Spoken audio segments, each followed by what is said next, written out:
will be catastrophic. Atlantic Ocean hurricanes typically begin forming around June 1st. Their heavy rains can slam places like Texas and Florida in the summertime. It's always been manageable, afoot, baseboards, etc.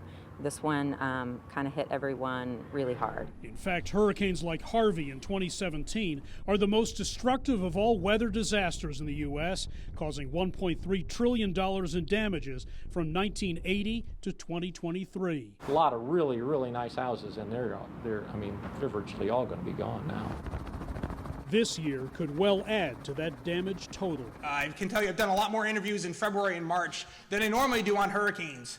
And so, we are forecasting a very, very busy hurricane season in 2024. The preeminent annual Colorado State University hurricane forecast calls for 23 named storms during the upcoming Atlantic season, with 11 of them becoming actual hurricanes and 5 reaching major hurricane strength. This is the most intense forecast that we've ever issued in April. Levi Silvers, a CSU research scientist, says 2 things contribute to what could be an extremely active season.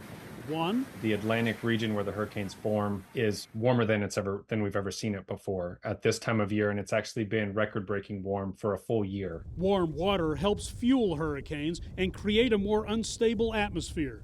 And 2, the El Nino weather pattern, when upper-level winds often tear apart hurricanes, is likely to give way to a La Nina when those winds go away. And so here we're looking at major hurricane tracks. In La Nina versus El Nino, you see a whole lot more tracks in La Nina than in El Nino. The CSU scientists who pioneered these forecasts used to ring a bell on August 20th when the hurricane season really ramps up.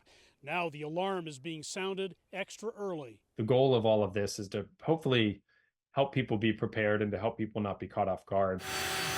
People can right now be paying attention to things like if your roof needs to be fixed, fix your roof. Do you need storm shutters, or have you tested your storm shutters? No need to panic, he says, but do have a plan. If there's a possibility of evacuating, how are you going to make that decision? It's better to kind of think through the process now than right in the middle of the season when something is intensifying. This April forecast, echoed by a number of other forecasters, doesn't identify likely hurricane targets in the U.S., but Atlantic storms tend to strike the Gulf Coast and the Atlantic seaboard. It's just been this prolonged, nightmare. It didn't stop. It just didn't stop. Updated forecasts, always more accurate, will be issued in the months ahead.